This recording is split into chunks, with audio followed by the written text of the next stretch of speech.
Yeah. Hello, everyone. My name is Joshua Daniels. Today, I will be talking about social media in regards to online predators.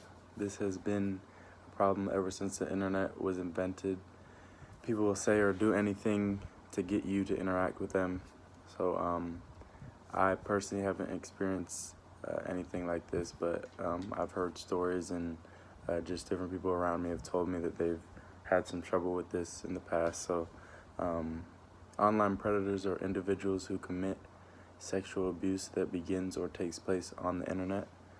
Um, Things such as chat rooms, instant messaging, internet forums, social networking sites, cell phones, and even video game consoles have issues with online predators. Social media is an easy place for predators to lurk, and that is common. That is a common area where you can find burner accounts and things of that nature. Online areas attract predators because they allow them to have access to make contact with the victims without drawing much attention to themselves, so they kind of fly under the radar and stuff like that.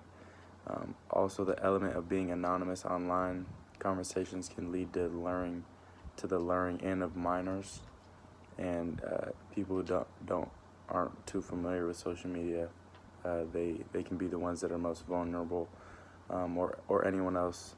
Making them feel more comfortable and more likely to engage in risky behaviors is what these online predators attempt to do. This allows predators to manipulate and to put their targets into situations where they will comply with the predator's sexual demands. Social media can be a negative place, and if you are not careful, you can be vulnerable to bad people with bad intentions. I strongly advise users, especially who are newer to an app, to keep everything on private just for precaution reasons and to make it that much harder to view your information online.